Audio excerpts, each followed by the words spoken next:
Guys এটা হচ্ছে রাফসান্দা ছোট ভাইয়ের নতুন ব্লুর নতুন ফ্লেভার।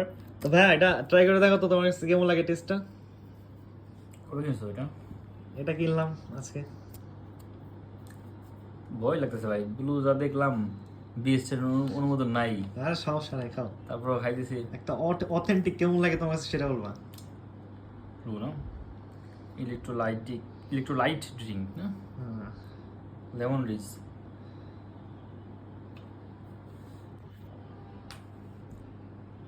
গন্ধ কি বলবো, ক্রিয়েশন একটা গন্ধ পাচ্ছি।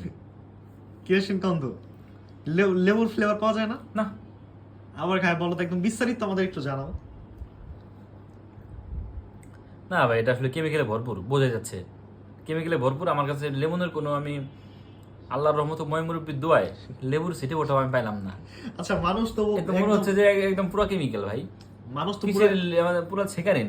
মানুষ তো পুরো ক্রেজি হয়ে আছে এটা নিয়ে। এটা না, একদম সব জায়গায় স্টক আউট। এটা আসলে হয়েছে কি, আমি বলি, এটা স্টক আউটটাও কৃত্রিম ভাবে করা হয়েছে। আর এটা হচ্ছে তোমার রাফসানকে দেখে মানুষ হচ্ছে কিনতেছে, যা খাইলাম তো পুরো কেরোসিন গন্ধ লাগলো, পুরো কেমিক্যাল বোঝাই যাচ্ছে। এক্স্যাক্টলি আসলে হ্যাঁ আসলে ওর, হ্যাঁ মানে রাফসানও জানে এটা চলবে না, এটা হচ্ছে ও জানে যে আমি একবারে বিক্রি করবো, এই জন্য এই বাজে জিনিসটা বের করছে। ভালো লাগে নাই ভাই, নাও তো রাফসান্দার ছোট ভাই ভালো লাগে নাই। ব্লু ছিল এটা, অ্যাকচুয়ালি এটা পুরোটাই চলতেছে হচ্ছে রাফসান্দার ছোট ভাইয়ের ফেস ভ্যালুর উপরে। হ্যাঁ। ওকে সবাই চিনে, ওকে ওর পছন্দ quality করে, বাজে, একদমই বাজে এই জন্য তো রাফসান্দার ছোট ভাইয়ের কাছ থেকে এই জিনিসটা আশা করি না, একদম ভালো লাগে না আমার। আমি ভাবছিলাম রাফসান্দার ছোট ভাই যখন একটা জিনিস বের করছে এটা মার্কেটে একদম টপ একটা জিনিস হবে, বাট না, এটা আমার মনে হয় না এটা এই টেস্ট নিয়ে মার্কেটে থাকতে পারবে। না না না, এটা সম্ভব না।